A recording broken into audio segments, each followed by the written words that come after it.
오늘은 송년 주일입니다. 송구영신 예배를 드린 게 엊그제 같은데 어느덧 연말 마지막 주일을 맞이하게 됐습니다.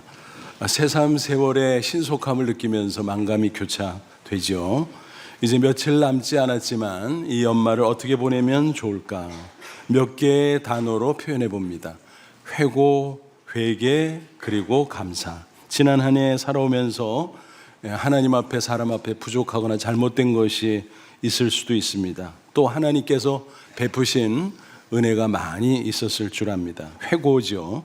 또 부족하거나 잘못한 거 하나님 앞에 털어놓고 홀가분하게 새해를 맞이해야 할 것입니다.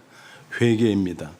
그리고 베풀어 주신 은혜를 하나하나 잘 새기고 생각하고 감사해야 될 것입니다. 새해 계획을 세우는 것과 별도로 이 세 가지를 잘 하면 복된 새해를 맞이할 수 있을 줄 압니다. 분명히 하나님께서 더 큰 은혜를 준비해 놓으실 것입니다. 아무쪼록 오늘 말씀을 통해서 회고, 회개, 감사 이 세 가지를 잘함으로 복된 새해를 맞이하는 저와 여러분 다 되시기를 주님의 이름으로 축원합니다. 본문은 사무엘 시대의 이야기죠. 때는 사사시대. 사사시대는 여호수아 죽음 이후부터 사울왕 등극 직전까지 350여 년의 기간을 가리킵니다. 그 당시 이스라엘은 하나님을 배반하고 우상숭배를 저질렀습니다. 그로 인해서 하나님이 진노하셨고 그들은 징계를 당할 수밖에 없었습니다. 이런 사사시대를 가리켜 흔히 암흑시대라고 부릅니다. 이스라엘은 유일하신 참 하나님 여호와를 섬기면 그것으로 충분했건만 안타깝게도 가나안 땅의 원주민들이 섬기던 우상신들을 다수 섬겼습니다. 별의별 잡신을 다 섬겼어요. 그 중에서 대표적으로 바알신 그리고 아세라신을 섬겼습니다. 아세라는 아스다롯 이렇게 부르기도 했습니다. 바알은 남자신이에요. 남자 여자 이런 언급을 하는 것부터가 우상 잡신이라는 걸 알 수 있죠. 바알은 남신, 농사의 신으로 알려져 있습니다. 그래서 바알신을 잘 섬기면 비도 잘 오고 농사가 잘 된다, 뭐 이런 식이었습니다. 아스타롯은 여신입니다. 성, 섹스의 신으로 다산의 축복을 준다고 철석같이 믿었습니다. 그래서 자녀 출산도 많이 하고 가축도 크게 번식하고 농사도 잘 되고 뭐 이런 겁니다. 동시에 전쟁의 신으로 승전의 축복을 준다고 믿었습니다. 특이한 것은 그들의 제사의식이었습니다. 축복을 내려줄 때는 바알신, 아세라신이 성관계를 맺어야 되는데, 그런데 그러기 위해서는 제사를 지내는 자들이 흥분을 시켜줘야 된다. 그래서 신전에서 여자 사제와 백성들의 음란한 행위가 아예 제사의식 순서로 들어가 있었습니다. 그래서 그들의 음란한 행위를 보고 바알, 아세라가 성행위를 하면 비도 내려주고 축복도 내려주고 이런 식입니다. 아주 해괴한 교리죠. 그러니까 그들은 합리화시켜서 아무런 죄의식이 없이 타락을 자행했던 것입니다. 자연이 영적으로, 육적으로, 도덕적으로 다 타락하고 하나님의 진노를 살 수밖에 없었습니다. 하나님께서 아무리 말씀으로 가르쳐도 회개하지 않는 그들, 결국 하나님은 그들을 징계하십니다. 어떻게 해요? 인간 막대기를 통해서 이방 족속을 일으켜서 그들이 이스라엘을 침공해서 괴롭히게 하죠. 그래서 정복도 당하고 압제도 당하고, 그러면 고통 가운데 너무너무 힘드니까 울고 불고 그제야 회개합니다. 그럼 하나님이 그래도 택한 백성이니까 불쌍히 여기시죠. 그리고 그들을 위해서 사사를 세워줍니다. 사사는 재판관으로 왕이 있기 전에 이스라엘의 지도자입니다. 사사를 세우면 사사가 이스라엘 백성을 구원해 주지요. 이방 족속을 쳐부숩니다. 무찌릅니다. 그러면 태평해지죠.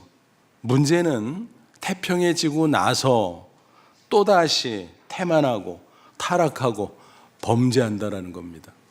우상숭배에 깊이 빠져버린다는 사실입니다. 그럼 하나님께서 또 기다리다 못해서 진노하시고 징계하시죠. 그런 악순환이 계속 반복됐던 게 바로 사사시대였습니다. 그래서 암흑시대라고 부르는 것입니다. 이 암흑시대 말기에 마치 칠흑 같은 암흑 가운데 찬란한 빛이 비춰지는 것처럼 하나님께서 사무엘을 사사로 세우십니다. 그런 취임 직후 어떤 일을 하죠? 미스바 성회를 개최합니다. 사무엘은 백성들을 소집하고 우상숭배 끊어라, 죄를 회개하라 촉구합니다. 그들은 하나님 앞에 물을 붓고 종일 금식하죠. 물을 붓는 의식은 상징적 의미가 있어요. 그건 뭐냐 하면 마음을 다 쏟아놓고 회개한다는 것입니다. 그리고 헌신을 다짐하는 거죠. 또 그거를 위해서 종일 금식을 해요. 이처럼 회개하고 금식 기도를 하면 얼마나 좋습니까? 한참 은혜를 받고 있는데 예기치 못한 사태가 벌어져요. 정보가 샜는지 블레셋 군사들이 그 틈을 노리고 기습 침공을 해옵니다. 그 당시에 블레셋이 이스라엘을 압제하고 있었는데 혹시 이스라엘이 모였다고 하니까 세력을 규합해서 우리에게 저항하는 거 아니야? 그걸 우려해서 선제 공격을 감행했다라고 판단이 됩니다. 기도회 중이니까 이스라엘은 어떤 상태일까요? 무장 해제 상태. 그러니까 싸우나 마나 참패 뻔합니다. 여러분, 이런 위기 상황에서 평소에 이스라엘이라면 어떤 반응을 보일 것 같습니까? 당연히 두려워하고 벌벌 떨고 또 원망하겠죠. 사무엘을 원망하고, 아니 도대체 왜 백성들을 다 모아놓는 거야? 그래서 다 한꺼번에 죽게 만드는 거예요. 원망했을 것입니다. 또 하나님 앞에도 마찬가지. 아니 우리가 기껏 기도하는데 도와주기는커녕 이런 난관에 빠지게 하니 도대체 뭡니까? 라고 난리를 칠 겁니다. 울고불고 했겠지요. 그런데 놀랍게도 그들은 달라져 있었습니다. 회개하고 기도해서 그런지 그들은 신앙적 반응을 보이죠. 8절 보세요. 이스라엘 자손이 사무엘에게 이르되 당신은 우리를 왜 우리 하나님 여호와께 쉬지 말고 부르지요. 우리를 블레셋 사람들의 손에서 구원하시게 하소서. 사무엘에게 오히려 간청해요. 우리를 위해서 간절히 기도해 주십시오. 그들도 함께 기도했겠죠. 놀라운 변화였습니다. 하나님께서 그 모습을 가상히 보셨을 것 같아요. 어떻게 됐나요? 10절 사무엘이 번제를 드릴 때 블레셋 사람이 이스라엘과 싸우려고 가까이 오매 그날에 여호와께서 블레셋 사람에게 큰 우레를 발하여 그들을 어지럽게 하시니 그들이 이스라엘 앞에 패한지라. 하나님이 그 기도를 들고 응답하셨다는 거예요. 그래서 어떤 놀라운 일이 벌어지냐면은 블레셋 진영에 큰 우레를 발하십니다. 우르릉쾅쾅. 그러니까 그들이 놀래가지고 이게 뭐야 도대체. 사태 파악이 안 되니까 자중진환이 일어납니다. 자기들끼리 치고받고 하다가 혼비 백성 도망칩니다. 이스라엘 백성들은 그저 추격해서 그들을 쳐내면 되는 것이었습니다. 그래서 결국 이스라엘의 대승으로 끝나게 됩니다. 하나님의 놀라운 능력으로 이루어진 기적의 역사죠. 여러분, 우리가 여기서 유의할 게 있습니다. 고난이 닥쳐올 때 원망하고 불평하면 득될 게 하나도 없구나. 오히려 마음을 다잡고 하나님 앞에 간절히 기도하며 살 길이 열리구나. 그렇습니다. 그럴 때 반전의 역사, 승리 역사가 나타나는 것입니다. 만약 이스라엘 백성이 원망 불평했다면 어떻게 됐을까요? 하나님이 기뻐하지 않겠죠. 그들을 방치했겠죠. 함께 해주시지 않았겠죠. 결국 그들은 예상 그대로 블레셋에게 참패를 당하고 말았을 것입니다. 오늘도 마찬가지입니다. 고난이 닥쳐올 때 마음이 흔들리지 않도록 다잡으며 기도해야 됩니다. 만약 원망 불평하면 그대로 무너집니다. 우리가 그럴수록 하나님 앞에 간절히 부르짖어 기도할 때 하나님 응답하시고 놀라운 반전의 역사, 승리 역사가 나타날 줄로 믿습니다. 시편 50편 15절 뭐라고 말합니까? 환난 날에 나를 부르라 내가 너를 건지리 내가 나를 영화롭게 하리로다. 환난 날에 하나님 앞에 매달려 부르짖으면 주께서 건져주신다 그랬어요. 도와주신다 그랬어요. 그래서 승리로 하나님께 영광 돌리는 놀라운 일이 나타난다 그랬습니다. 또 너무나 유명한 구절 예레미야 33장 3절 잘 아시잖아요. 너는 내게 부르짖으라 내가 내게 응답하겠고 내가 알지 못하는 크고 엄밀한 일을 내게 보이리라. 우리가 기도하면 전능하신 하나님께서 크고 놀라운 일을 나타내 주시겠다고 약속하셨습니다. 19세기 복음 전도자 D.L. 무디 잘 아시죠? 그런 미국에서만 활동하지 않고 대서양을 오가면서 유럽까지 진출해서 각 지역에서 복음을 전하고 선교했습니다. 1892년 선교여행을 떠났을 때의 일입니다. 항해한 지 6일째 되는 날 큰 풍랑이 일었습니다. 거친 파도가 치기 시작합니다. 배가 요동하지요. 그러니까 승객들이 목숨의 위협까지 느끼면서 두려워서 벌벌 떱니다. 덩달아서 선장이 당황하면서 소리를 지르며 불평합니다. 아니 이게 뭐야, 벌써 6시간째잖아. 6시간째 못 해먹겠네. 이거 큰일 났네. 무디가 그 광경을 봤어요. 그리고 선장에게 말을 겁니다. 선장님, 지난 5일 동안은 어땠습니까? 선장은 말합니다. 그거의 날씨가 좋았죠. 파도도 없고 바다가 잔잔했죠. 그러자 무디가 이렇게 말합니다. 선장님, 생각해 보시오. 지난 5일 동안 하나님이 좋은 날씨를 주셨는데 지금 몇 시간 가지고 원망하면 되겠어요? 하나님 어떻게 하시겠습니까? 그 말을 들으니까 대답할 말을 잊어버리죠. 할 말이 없었습니다. 그런 글을 보고 무디가 외쳤습니다. 승객들과 함께, 선장님, 선원들 다 함께 우리 하나님 앞에 기도합시다. 하나님이 반드시 도와주실 줄로 믿습니다. 그랬습니다. 선장은 마지못해 순종하죠. 모두가 함께 기도했습니다. 얼마 후 풍랑이 가라앉고 바다가 잔잔해졌습니다. 당연히 목적지에 안착할 수 있었고 그때 그 선교 여행은 대성공으로 끝날 수 있었다라고 하는 이야기입니다. 제가 오래전 휴가 때에 거제도의 한 기도원에 며칠 머문 때가 있었습니다. 근데 마침 기도원에 사람들이 별로 없었어요. 그래서 식사 시간이면 원장님과 또 몇 분 가족과 또 많지 않은 그 기도원에 온 사람들과 함께 둘러앉아서 식사를 함께 하게 됐습니다. 그러다 보니까 자연스럽게 자기소개를 하고 이런저런 간증을 나누면서 은혜를 주고 받았습니다. 그때 들었던 간증을 잠시 소개해드립니다. 그 원장님 간증은 아니고 부산의 모 교회 장로님 이야기를 원장님이 들려준 것이었습니다. 젊은 집사 시절 사업을 하다가 쫄딱 망했다는 것입니다. 갑자기 망하니까 얼마나 괴로운지 몰랐습니다.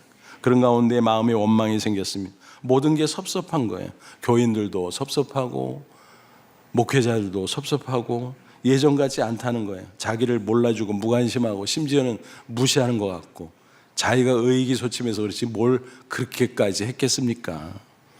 어쨌든 그렇게 투덜거리면서 아유 그 교회 더 이상 못 다니겠다고, 나 교회 옮겨야 되겠다고 그렇게 말했습니다. 그 말을 듣고 원장님이 나이 차이가 많이 나니까 책망하는 식으로 권면했습니다. 집사님, 그러면 안 돼요. 그럴수록 제자리를 지켜야지. 어려움 당했다고 자리를 옮기면 더 큰 어려움을 만나는 법이야. 그게 신앙의 원리야. 그러면 안 돼. 마음의 원망을 풀고 감사하면서 기도해야지. 간곡하게 말했습니다. 그러면서 생각해 보라 그랬습니다. 사업은 망했지만 그래도 하나님이 건강 지켜주지 않았냐고. 그리고 아직 젊지 않냐고. 하나님 앞에 매달리게 되면 하나님이 도와주시면 얼마든지 재기할 수 있는 건데 왜 이러냐고. 인생 다 끝났냐고. 아니 신앙이 뭐냐고. 그렇게 책망을 하고 권면을 했습니다. 듣고 보니까 원장님 말씀이 맞잖아요. 그래서 그 집사님은 순종을 했습니다. 며칠 더 머물면서 자기를 돌아봤습니다. 회개했습니다. 그리고 눈물로 기도했습니다. 그리고 몇 년이 흘렀습니다. 그 기도원에 다시 올라왔다는 것입니다. 근데 얼굴이 너무너무 좋아진 거예요. 그래서 아유 집사님 뭐 좋은 일 있어요? 그랬더니 아유 바빠서 못 해봤는데 죄송합니다. 사실은 그 후에 간증이 있습니다. 아, 해봐요. 그랬더니 원장님 말씀 듣고 제가 마음을 고쳐먹고 교회 근실히 출석하면서 제자리를 지켰습니다. 그리고 기도하는데 하나님께서 조금씩 변화 역사를 주셨어요. 그러더니 사업이 번성하게 됐습니다. 그분은 어업 종사자인데 어선을 여러 척 부리면서 고기잡이를 합니다. 어부들과 함께. 근데 희한한 역사가 나타나요. 어선이 출어하면 무조건 만선. 엄청난 거죠. 그래서 하나님이 엄청나게 축복을 부어주셨다는 것입니다. 그러다 보니까 너무너무 감사하기도 하고 여유도 생겨서 떠나겠다고 했던 그 본교회 예배당 건축에 크게 헌신하고, 또 다른 개척교회나 농어촌교회 건축하는 데 헌신하고, 심지어는 선교제 교회당 세우는 데 헌신하고, 그래서 너무너무 기쁘게 신앙생활 잘하고 있다는 것입니다. 그러면서 원장님 그때 주신 말씀 제가 꼭 기억하고 있습니다. 뒤늦게나마 그 은혜에 감사드립니다. 그렇게 고백을 했다는 것입니다. 그 이야기를 들으면서 맞아 그게 원리인데 맞장구를 쳤습니다. 그러므로 여러분, 혹시 고난이 닥쳐도 마음 흔들리지 마시고 회개할 것은 회개하고 기도하십시오. 특별히 연말에 한번 나 자신을 돌아보고 어려움이 있다면 그렇게 하십시오. 그러면 하나님께서 기뻐하시고 함께 해주시고 응답해 주실 줄로 믿습니다. 아무쪼록 이스라엘처럼 반전의 역사, 승리 역사를 경험하는 저와 여러분 되시기를 주님의 이름으로 축원합니다. 이스라엘이 이렇게 승리했는데 그 외에 정말 놀라운 일이 또 생겨요. 이스라엘 백성들이 승리를 거둔 후에 제일 먼저 무슨 일을 했을까? 뭐 했나요? 감사부터 했어요. 그거 당연한 거 아닌가 싶지만 사실은 이게 쉬운 일이 아니에요. 실제 상황 속에서 흔히 승리에 도취되면 어때요? 사람이 교만해지기 쉽거든요. 그런데 이스라엘 백성들은 겸손하게 하나님의 은혜에 감사했다라는 것입니다. 그들은 승전하자마자 제일 먼저 감사 기념비를 세웠죠. 12절 보세요. 사무엘이 돌을 취하여 미스바와 센사에 세워 이르되 여호와께서 여기까지 우리를 도우셨다 하고 그 이름을 에베네셀이라 하니라.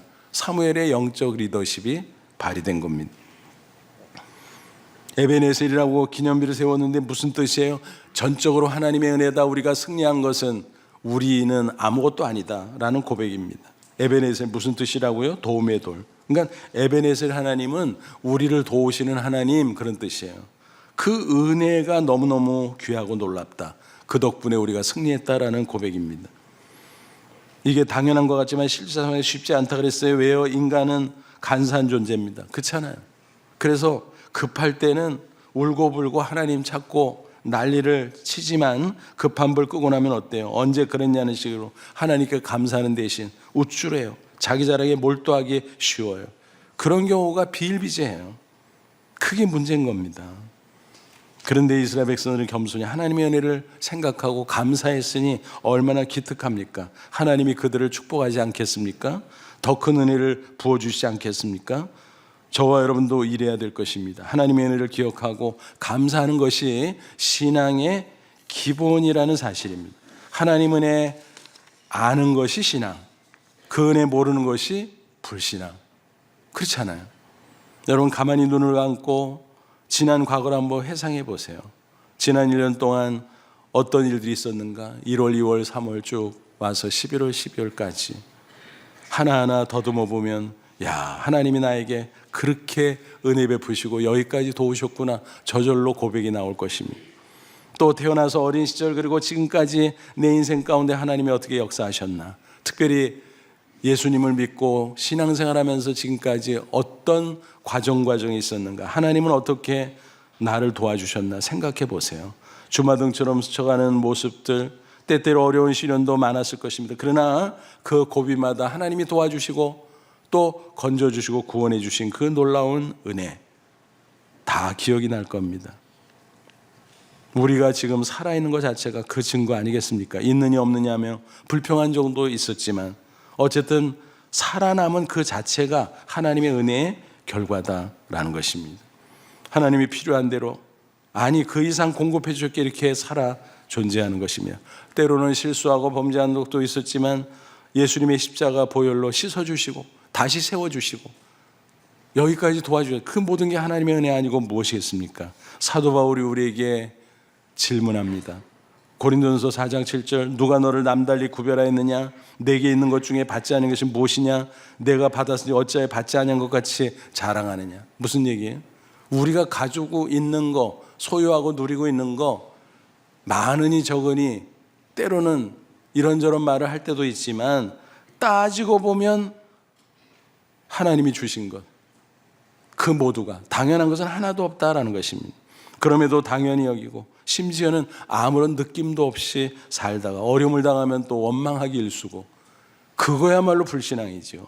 물고기가 물속에 살면서도 물을 의식하지 않는 그런 모습과 같습니다. 사람이요, 공기 속에 살면서 공기에 대한 느낌 없이 살아가요. 그러다가 역설적으로 공기가 희박해지면 그제서야 아이고 답답해 헐떡거리면서 공기의 고마움을 그제야 깨닫게 되죠. 평소에 공기의 고마움을 아는 사람이 지혜로운 사람이죠. 은혜도 마찬가지. 우리가 은혜 속에 살아가요. 하나님의 일반 은혜, 특별 은혜, 은혜 속에 살아가요.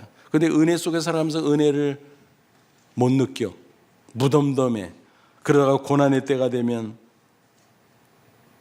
이러고 저러고, 때로는 원망하고, 때로는 허겁지겁대고. 여러분, 우리가 평소부터 감사할 때도 물론 은혜를 알고 감사하며 살아갈 수 있기를 바랍니다. 그게 신앙이에요. 우리는 육신적으로 따져볼 때 뭐예요? 공수래, 공수고 빈손 들고 왔잖아요. 세상 살 동안 필요한 거 하나님이 다 공급해 주신 거예요. 가만히 생각해 보면요, 항상 필요 이상으로 하나님이 주셨어요. 왜 그런가 증거를 대드릴게요. 지금 우리가 벌거벗고 있어 아니잖아요. 먹고 있고 걸치고 있고 옷도 여분이 있고 음식도 여분이 있고 얼마나 여분이 많습니까? 그러니까 내가 적다고 투정 부릴 때도 있는데 사실은 남은 게 있어. 남은 게 있다는 뭐예요? 필요 이상으로 이미 주셨다는 거예요. 내가 그걸 인정하지 못하고 의식하지 못해서 그렇지. 그러므로 하나님이 주신 것들을 헤아리며 자족하라, 감사하라, 그리고 청지기로 수고하라. 성경으로 이렇게 거듭말합니다. 디모데전서 6장 7절 8절 우리가 세상에 아무것도 가지고 온 것이 없으며 또한 아무것도 가지고 가지 못하리니 우리가 먹을 것과 입을 것이 있은즉 족한 줄로 알 것이니라. 감사하라는 거예요. 또 영적으로 따져보세요. 우리는 태어날 때부터 죄인이에요. 그리고 생각과 언행으로 범죄한 죄인입니다. 따라서 죄의 삭은 사망, 영원히 멸망할 수밖에 없는 존재였습니다. 그런데 하나님께서 독생자 예수님을 십자가 대속의 제물로 우리를 위해서 내어주셨어요. 다행히 우리는 그 십자가 복음을 믿음으로 죄와 사망에서 구원받았습니다. 영생을 얻었습니다. 영생을 드리다가 장차 저 천국에 들어갈 것입니다. 이 놀라운 은혜, 아무리 생각해도 정말 놀라운 은혜이죠. 갚을 수 없는 은혜이죠. 그러니까 제로 베이스에서 생각하는 것이 중요하다는 것입니다. 빈손 들고 왔는데, 적신으로 왔는데, 맞아. 영적으로 따지면 사실 제로 베이스 밑이에요. 마이너스 베이스예요. 그럼에도 불구하고 육적으로, 영적으로 보통 은혜, 특별 은혜 주신 그 놀라운 은혜, 우리는 감사하지 않을 수 없다라는 것입니다. 어느 대기업 사장으로 취임하신 분의 간증이 생각이 납니다. 그는 신실한 그리스도인이에요. 하나님의 은혜를 잊지 않고 늘 감사하고자 애를 씁니다. 그런데 자기 나름대로 노하우가 있어요. 그는 젊은 시절 깨달은 것이었습니다. 가난한 집안에서 태어나서 대학에 진학하기가 어려웠습니다. 그런데 너무 공부하고 싶어가지고 낮에 일하면서 야간 대학에 진학했습니다. 그러니까 얼마나 고달퍼요. 졸업하는 날 너무 감격스러웠어요. 하나님의 은혜가. 그리고 다행히 희망하던 회사에 지원했는데 합격 통지서를 받았습니다. 그 합격 통지서를 가슴에 품고 얼마나 눈물 흘리면서 감사했는지 몰라요. 그런데 시간이 흘러가면서 그 감사 감격이 희미해지는 것을 느꼈습니다. 그러면서 아차, 내가 편해지고 내가 여유 있어지니까 하나님의 은혜를 잊어버리고 감사하지 못하고 있구나. 그걸 깨닫고 나서 그가 원칙을 정했습니다. 다행히 그 합격 통지서를 간직하고 있었어요. 그리고 회사에 들어와서 이제 직책이 바뀔 때마다 명함이 바뀌었는데 그거를 몇 개 모아둔 게 있었어요. 앞으로도 이거 차곡차곡 모아놓자. 내가 직장 다니는 그 마지막 날까지 차곡차곡 모아두자. 대리가 되고 계장이 되고 과장이 되고 차장이 되고 부장이 되고 승진할 때마다 그 명함을 차곡차곡 쌓아놓고 연말이 되면 그거를 쭉 펼쳐놓고, 야, 하나님이 이렇게 지금까지 도와주셨구나. 또 연말이 아니라도 어떤 특별한 때 생각이 나면 그걸 또 펼쳐놓고, 야, 하나님이 이렇게 여기까지 인도하셨구나. 에베네셀의 하나님을 찬양하며 감사를 드린다라는 것입니다. 그게 그분의 신앙의 노하우예요. 여러분, 그런 분을 하나님께서 내려다보실 때 어떨까요? 얼마나 흐뭇해 하실까요? 분명히 은혜 위에 놀라운 은혜를 허락해 주실 것입니다. 아무쪼록 저와 여러분도 제로베이스에서 생각함으로 늘 감사하며 사십시오. 특별히 연말을 보내고 회고하면서 감사의 시간을 가짐으로 한 해를 마무리하고 새해를 맞이하시기를 축원합니다. 이처럼 하나님의 은혜에 잊지 않고 감사하면 어떤 일이 생길까요? 하나님이 이미 은혜를 주셨는데 더 큰 은혜를 주셔요. 그걸 한마디로 말하면 뭐예요? 은혜 위에 은혜인 것입니다. 이스라엘 백성들이 에베네셀 감사기념비를 세우고 날 때 어떤 일이 나타나나 보세요. 놀라운 일들이 연속적으로 나타납니다. 은혜 위에 은혜죠. 블레셋이 완전히 퇴각해요. 얼씬거리지 못해요. 그러니까 이스라엘의 완전 승리죠. 과거에 손해봤던 것 다 회복해요. 그리고 그 이상 풍성한 하나님의 은혜 역사가 나타납니다. 13절. 이에 블레셋 사람들이 굴복하여 다시는 이스라엘 지역 안에 들어오지 못하였으며 여호와의 손이 사무엘이 사는 날 동안에 블레셋 사람을 막으시며 뭐예요? 홍군형이 나가지고 블레셋 사람들이 다시는 국경을 넘보지 않아요. 얼씬거리지도 않았다라는 거예요. 여기서 여호와의 손은 뭐를 말해요? 하나님의 영이신데 무슨 손이 있겠어요? 비유법이죠. 그래서 이런 표현법을 신학 용어로 신인 동형 동선론 그래요. 무슨 얘기냐면은 쉽게 말하면 의인법이에요. 사람으로 빗대 가지고 하나님의 속성을 표현하는 것입니다. 그러니까 하나님의 손은 뭘까요? 놀라운 능력을 상징합니다. 더 강조할 때는 하나님의 오른손 그렇게 표현하기도 하죠. 어쨌든 하나님의 능력의 손이 함께함으로 말미암아 블레셋을 완전히 쳐부수었다라고 하는 것입니다. 14절 또 보면 이어서 어떤 일이 벌어지나 보세요. 블레셋 사람들이 이스라엘에서 빼앗았던 성읍이 애굽으로부터 가드까지 이스라엘에게 회복되니 이스라엘이 그 사방 지역을 블레셋 사람 손에서 도로 찾았고 또 이스라엘과 아모리 사람 사이에 평화가 있었더라. 과거 블레셋이 침공하고 압제하면서 뺏어갔던 성읍들이 여러 개 있었는데 그거를 하나하나 다 반환을 받습니다. 블레셋이 그냥 주는 거예요. 돌려주는 거예요. 설설키면서. 근데 그 모습을 옆에서 지켜보던 아모리 족속, 그들도 제법 강력한 이방 족속이었는데 자진해서 이스라엘에게 와서 굽실거리면서 평화조약을 맺지. 그러니까 사무엘이 재직하는 기간 동안에 이스라엘 백성은 태평성대를 누리게 됐다라고 하는 것입니다. 완전 승리죠. 여러분 무슨 이야기입니까? 고난 가운데 감사하는 이스라엘 하나님이 심어 기뻐하시고 이미 주신 은혜보다 더 큰 은혜, 은혜 위에 은혜의 역사를 이루어 주셨다라고 하는 사실입니다. 성경을 관찰해 보면 이게 공식이에요. 공식 원리예요. 그래서 은혜 받은 거 감사하면 더 큰 은혜, 또 감사하면 더 큰 은혜, 더 감사하면 더 큰 은혜, 이런 식으로 계속 연속되는 것입니다. 이것을 바로 은혜와 감사의 선순환이라고 말합니다. 반대는 뭘까요? 원망의 악순환. 은혜를 몰라보고 어렵다고 힘들다고 투정 부리고 원망하고 불평하면 은혜는 메마릅니다. 일이 꼬입니다. 저주가 임합니다. 인생을 망가뜨리죠. 그러므로 우리는 은혜와 감사의 선순환 속에 들어가야 할 줄로 믿습니다. 야고보는 4장 6절 이렇게 증거합니다. 그러나 더욱 큰 은혜를 주시나니. 더욱 큰 은혜가 뭐예요? 은혜 위에 은혜죠. 그러므로 일렀을 때 하나님이 교만한 자를 물리치시고 겸손한 자에게 은혜를 주신다 하였느니라 그랬습니다. 겸손한 자, 하나님의 은혜를 아는 자예요. 감사하는 자예요. 그 사람에게는 더욱 큰 은혜, 은혜 위에 은혜의 역사를 이루어 주신다라고 하는 사실입니다. 여러분 누가복음 17장에 있는 10명의 나병 환자 치유 사건 기억하시죠? 그 당시에 나병은 불치병, 천형으로 인식되어 있었습니다. 아예 율법으로 규정이 딱 돼 있어요. 나병에 걸리면 격리 조치. 그래서 마을에서 떠나 이제 따로 격리되고 외롭고 힘든 삶을 살아갈 수밖에 없었습니다. 그러다가 혹시 이동할 일이 생기면 다른 사람에게 먼저 신호를 보내야 돼요. 나는 나병 환자요 하고 산발을 하고 다니고, 또 멀리서 사람하고 이렇게 마주치게 되면 가까이 오기 전에 미리 가슴을 치면서 소리를 질러요. 부정하다, 부정하다. 나는 부정하다. 나병 환자니까 조심하라는 거예요. 이게 나병 환자인데 10사람이 있었어요. 소문을 들었어요. 예수님에 대해서. 그분은 각색병자를 고치고 또 맹인을 눈뜨게 해주고 심지어는 죽은 자를 살렸다. 그런 소문을 들은 그들은 흥분했습니다. 와, 그런 분이 있어?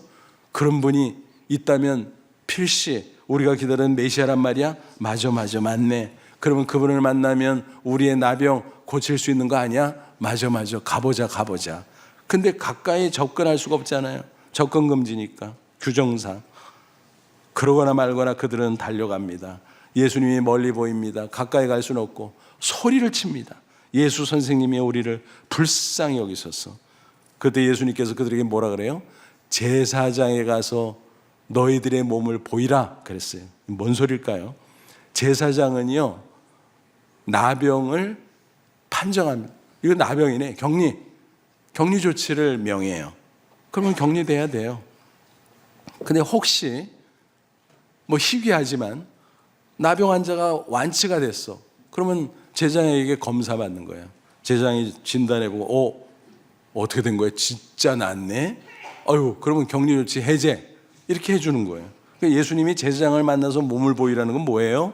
내가 치유해 줄 테니 믿고 가, 그 소리예요. 그들은 그 말씀을 듣고 달려갑니다. 그런데 도중에 신기한 일이 벌어지는 거. 자기가 아는 거예요. 손이 나았어. 서로 얼굴을 보면서 야, 너 나았어. 너도 나았어. 그들은 너무너무 기뻐서 펄떡펄떡 뛰었을 것입니다. 제사장에 가서 검사받았겠죠. 제사장도 놀랐을 것입니다. 그 후에 그들이 어떻게 됩니까? 9명은 어디로 갔는지 몰라요. 사라져서 성경에 더 이상의 기록이 나오지 않습니다. 조화라면서 집에 가서 안 왔든지, 자기가 하고 싶은 일 하러 가서 안 왔든지, 어쨌든 안 온 게 핵심이 안 온 게. 그 뭐예요? 예수님의 은혜에 감사하지 않았다는 것입니다. 단 한 명, 아이러니하게도 사마리아 사람, 뭐예요? 유대인들이 혼혈인이라고 무시했던 그 사람. 그러나 신앙은 가장 앞선 사람이었습니다. 그의 모습, 돌아와서 감사하는 모습 보세요. 누가복음 17장 16, 17절 예수의 발 아래 엎드려 감사하니 그는 사마리아 사람이라. 예수께서 대답하여 이르시되 10사람이 다 깨끗함을 받지 아니하였느냐? 그 9은 어디 있느냐? 그 사람한테 뭐라는 게 아니라 한탄하시는 거예요. 9명은 어디 갔어? 어떻게 한 사람만 왔냐? 그들이 무시하는 사마리아 사람이 제일 훌륭하네. 그런 말씀이에요. 그 후에 어떤 일이 생겼을까요? 그 사마리아 사람은 예수님을 다시 진하게 만나고 그 영혼까지 구원받았을 것입니다. 영생을 얻은 사람으로 남은 생에도 하나님 안에서 복되고 형통했으리라고 우리는 충분히 짐작할 수 있습니다. 뭐예요? 은혜를 알고 감사하니까 은혜 위에 은혜 역사가 나타났다라는 것입니다.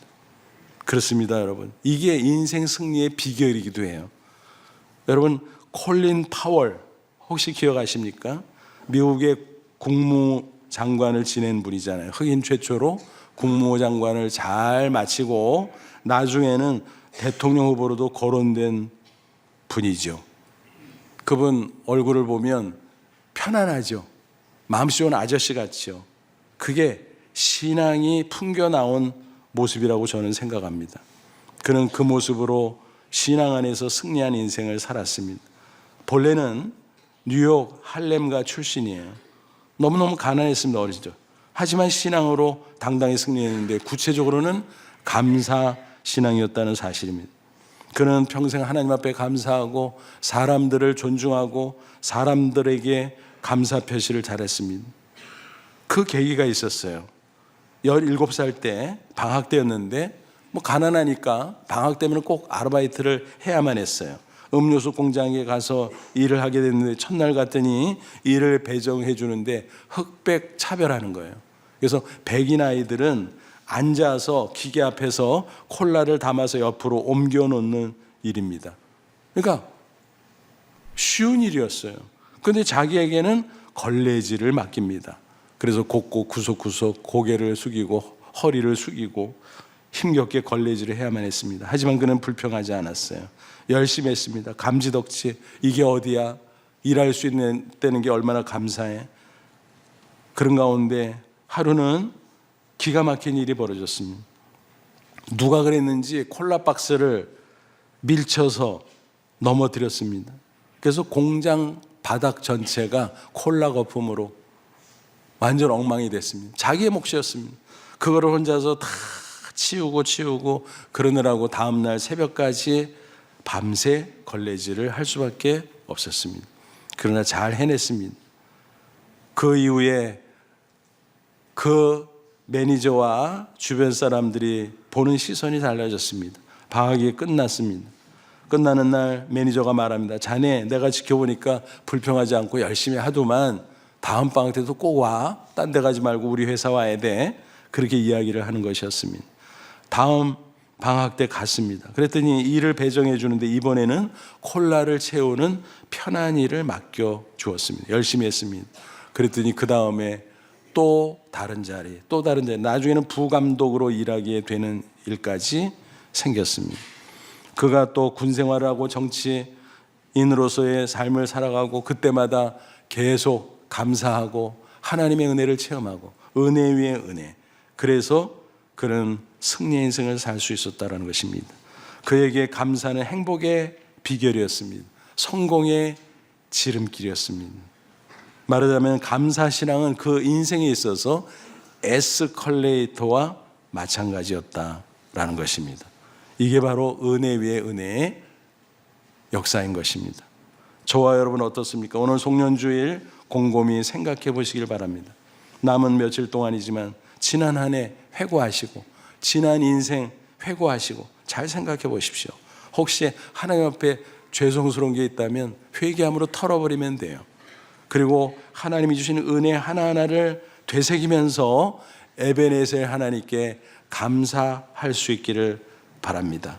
그래서 모쪼록 감사함으로 한 해를 마무리하고 은혜 위에 은혜 역사를 준비해 놓으신 하나님과 함께 새해를 맞이하는 저와 여러분 다 되시기를 주님의 이름으로 축원합니다.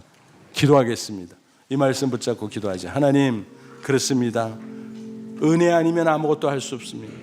은혜 아니면 나는 아무것도 아닙니다. 고백합니다. 인정합니다. 감사합니다. 이 연말에 지난 1년 동안, 아니 지난 내 인생의 여정 가운데 하나님이 얼마나 놀라운 은혜를 주셨는지 기억하게 하시고, 부족한 것은 회개하고 감사할 것은 감사하며 한 해를 잘 마무리하고 감사하는 마음으로 새해를 맞이하게 하옵소서. 에베네셀 하나님, 우리를 지금까지 축복하신 것처럼 여호와의 일의 하나님으로 우리를 기다리고 계실 줄로 믿습니다. 우리 다 같이 간절한 마음으로 기도하겠습니다. 하나님, 우리 아버지 고맙고 감사합니다. 이 시간 주의 말씀으로 우리를 새롭게 하시고 축복하시 감사합니다. 다시 한번 우리가 신앙으로 재무장하게 하옵소서. 우리를 빈손 들고 왔지만 축복하신 하나님 은혜 감사합니다. 우리가 죄로 영 죽을 수밖에 없었지만 십자가 은혜로 구원해 주시고 자녀 삼으시고 영생을 주신 것 감사합니다. 이 은혜를 무엇으로 보답할 수 있사오리까? 날마다 감사하며 살게 하여 주옵소서. 그래서 감사 가운데 은혜 위에 은혜 역사를 체험하는 진정한 승리 인생, 그리고 하나님의 영광을 빛내는 인생 살게 해 주옵소서. 예수님의 이름으로 기도합나이다. 아멘.